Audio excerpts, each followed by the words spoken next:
My name is Lori, and welcome to Laura's World. And as always, if you have not subscribed to the channel, please do. We really appreciate it. Tonight, I am going to be interviewing a gentleman from the great state of Texas. His name is Forrest. He is just a wonderful, wonderful person. He is always willing to help anybody that's in need. He posts a lot to reach out. We're here. I love that he tags me when he does that because I too am very passionate about recovery, and I could tell that he is too. And he's also got a really cool sense of humor too. So, we're sober, we're not boring. So I'm looking forward to talking with him this evening, and I'm just sending him the login now and just waiting for him to come on. It's been a long day, and it's nice to see your face, Forrest. It's It's so good to see see you. you. How are you? I am very well. It's good to be here, and I do appreciate this opportunity. I I really am do. so excited about this because, well, number one, we have about the same time in. I got sober in February of 2010. You got sober in September, correct, of 2010? That is correct. It's funny because my recovery is so different now than it was in the beginning. I joined Alcoholics Anonymous and I kept myself very anonymous. I didn't. Well, strange thing. I was sober for a year before anybody knew it. Yeah. I was always an isolator, and none of my family knew. I went on this mission. I didn't tell anybody, and because they didn't see me very often, none of them realized. So it's okay not to say, yeah, why bring it up? Right? And get all the questions asked. Yeah, yeah, Yeah, or I felt like it was a personal deal yeah, absolutely. that I learned early on. It's between you and your higher power, and I had support of my home group at the time, and so I took off, and for a year I didn't tell anybody. It was my first anniversary birthday that I told people, and I invited them to have cake. And You're so like, that, cake for what? What anniversary? yeah, you're what? What do You're you mean? And Did you get, I got this from people. Well, there was people that knew really how bad it was. Obviously, people that are closer to you or the people that are, at the restaurant or bars with you. I too started isolating toward the end because I just didn't know how bad it was going to get. So I started staying away from people. But did you get from some people? I got this from people. Really? I didn't know how bad it was. Why, and I start questioning, was I that bad? Maybe I wasn't. Maybe I could still drink. Did you find that in the beginning? Did I anybody say heard that? that. I Yeah. heard that, but the part of the world that I live in and the people that I hung out with, they were all such heavy drinkers that was the norm for them. Yeah. And so you made it to work on Monday morning. You don't have a problem. Right. Right. And so, yeah, I heard that, but I wouldn't call these people friends. We know Yeah. that I there know. are drinking buddies, and then there are what we know now are friends, Mhm. people that genuinely care and love you. And the big difference. Yes. Yes. There is a huge difference. There is a huge difference. Forrest, just tell us a little bit about what it was like for you and what made you decide I've had enough and I need to do something about it, even though you did it in secret for a year. What was a turning point for you? Yeah, this is an interesting story because I have a lot of people ask me, when did you hit rock bottom? I hit rock bottom and I stayed there for 10 plus years. Really? Yes, I drug bottom. I knew I had a problem. I knew that something needed to be done, but in my mind, I just could not imagine what could work. I had prayed until I was blue in the face, and that's a whole nother story. But finally, my wife at the time, she had been in the program, AA program, for 2 years, and she was sober and doing well in the program. What I didn't know was she had a group of people that were praying for me for 2 years, and I was just done. And on this certain day, she asked if I wanted to go to a meeting with her, and I said sure, whatever, to keep things quiet and calm. And so I go to a meeting, and I'm sitting there, and in this particular meeting, it goes around the room, and watching it across the table come around, people sharing, and I'm thinking, you need help. I don't know if this will work. You need help. And I'm back and forth in my mind. I had no intention of going in there that day. The only reason I went in there was to basically shut my wife at the time up. And so it came around to me, and I tell people, and I swear to this day, the words, "Hi, my name is Forrest, and I'm an alcoholic," came out of my mouth. Really? I swear I had no intention of saying that. I swear I didn't say that, but my ears heard it. It came out of my mouth. Wow.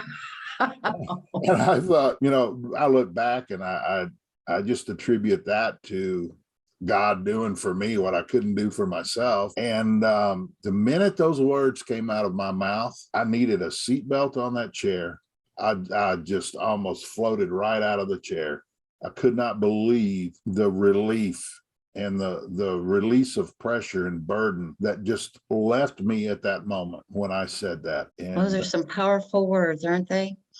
they are. Yeah. Saying them is one thing, but I think there's a great importance in the fact that you hear yourself say them. When that comes back and you hear that, it kind of, to me, makes more sense. It's more concrete. I can think I'm an alcoholic all day long, but if I say it out loud, others hear it, I hear it, it carries more weight. Were you at this point, was this in 2010, or did you go a little bit further after that, or did you just jump right into AA right from the get-go? Well, I jumped right in. That was in 2010. That was September 21st, 2010, when I said those words. And I pretty much jumped into AA. It was weird for me because it took me 2 or 3 days for my head to really clear. And I was going to meetings every day, sometimes, for the first 3 days. Sometimes I made 2 meetings in a day. That third day, I'm sitting there, and I looked across the room on the wall, and I'm finally starting to not be so nervous in this room and where I can focus. And I just saw the word God. The steps were in a big poster on the wall, and I saw the word God in the steps. And I thought, man, I am done for. I'm screwed, because of my upbringing. I had a really, really dim view, a really misguided view of my higher power at the time. And I thought I was, I'm like, if I've got to depend on God to get me out of this, this is not going to happen. And one of the older guys came by, and he just put his hand on my shoulder and said, "It'll be all right. Don't worry about it. It'll be all right." And as it turns out, I have a totally different concept of God now. I thought he was the one that was just looking for a reason to send me to hell. I tell people all the time, new, that they're like, I don't know about this God business. I don't know about this God. And I'm like, what do you know about God? Oh, and they'll, talk about this or that. And I ask them, where did you hear that? Did God tell you that, or did another human being tell you that? And they're like, well, no, another human being. And I said, you might want to forget about that. And let God tell you what God wants to tell you. Don't let anybody get between you and your higher power. I use the analogy of this big blackboard with all of this stuff written on it about God, and what AA did for me was allowed me to erase that blackboard. And all of these things came from somewhere else, from somebody else. And it allowed me to erase that blackboard. And now the only 2 that write on that board are God and myself. I was able to clear all of the misconceptions and all of that out, and see past it, and finally get to know my higher power. And that's when I found out he really loved me. always has. It wasn't him that moved. It was me. What did you do when the churches started to close down for the pandemic? Did you get nervous? Were you still doing how many meetings were you doing a day still? Honestly, by that point, I had already discovered that people were starting to pop up on Instagram. I had no clue. I had a No profile clue. on there for my business for years prior. And I started seeing somebody say sober this or sober that. And I'd always jump in, hey, me too. So basically, and I'm not an anonymous person. Everybody in town knew. Yeah, yeah. I wasn't anonymous when I drank, and I damn sure don't need to be now. You know, you can't really help people if you're hiding in a closet. That's just me. That's not for everybody. No, and I totally respect anybody that wants to remain anonymous. I totally do. There are reasons, valid, legitimate, Absolutely. very good reasons to stay that way, but I wasn't that way. And so on Instagram, I really started finding a community. And this was before it really started booming. And so when a meeting shut down, I'm from a small town. Mhm. And basically, there are 3 or 4 meeting places, and it's the same group of people that Right. migrate Mhm. around. And after 10 years, I had been in meetings with all of those people, and they're great people, don't get me wrong. But I got on Instagram, and then I got invited to a Zoom meeting, and which was HJ3. That was a total blessing to me because I got to meet. That's how I met you. I've met all of these wonderful friends, and the perspectives were all different. The views were different. The task at hand was the same, but everyone's approach was different. Everyone's outlook was different. And I got to see how it was done in California and New Jersey and wherever, Florida, South Africa. South Africa, yes. When I first joined, I could not believe this group. There was so much love. The approach was different, and heaven forbid you go into that room down or out, you're getting attacked. Your phone is going to blow up. People are going to check on you, and this is a meeting that happens once a day for 1 hour. These people don't live this once a day for 1 hour. No. These people are 24/7. That's what I found. It wasn't just oh yeah, 1 hour. No, the feelings are different.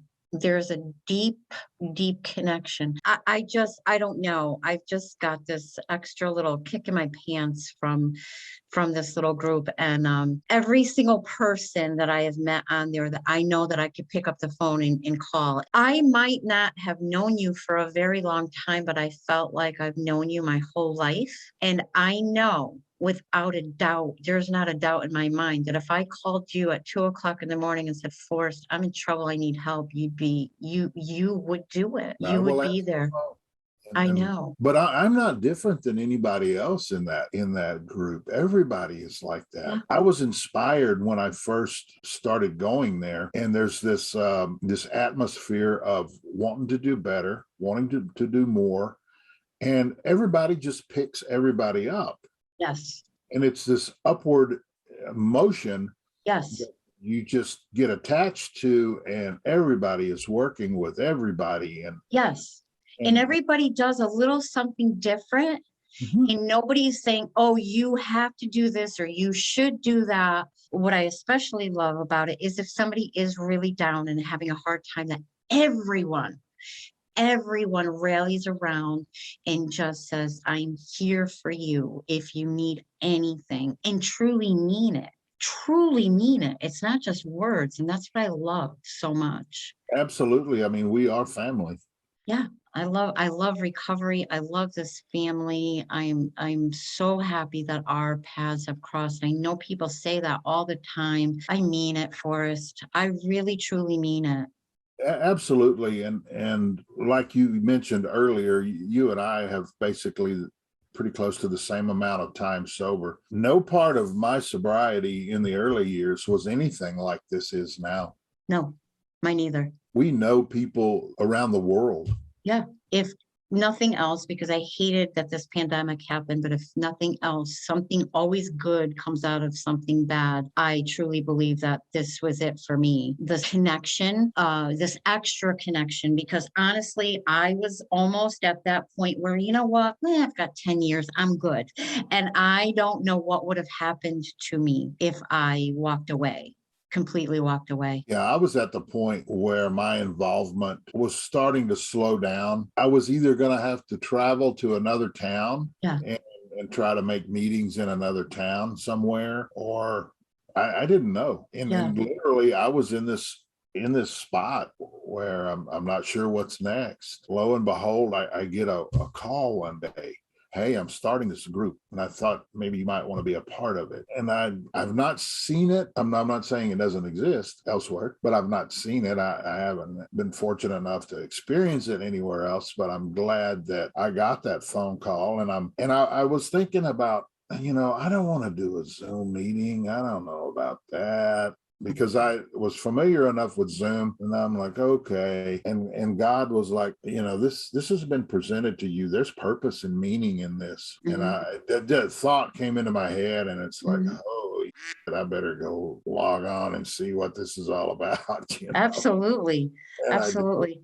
One of the best things I've done. It changed the way I looked at a lot of things. Yes. It really, really has. Yeah, recovery is not, going to a meeting is not punishment. Going to a meeting is an opportunity for you. And recovery is not drudgery. There is work to be done, without a doubt. Yes, there is.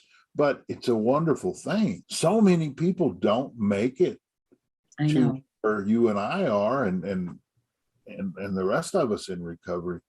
And if we can stick a hand out and say, come on with us, we'll let you see something different if you're willing. It's not a punishment. It's not drudgery. No. We can have fun. Oh my God, Forrest, thank you so much for doing this with me. Honest to goodness, it's always a pleasure to see you when I can.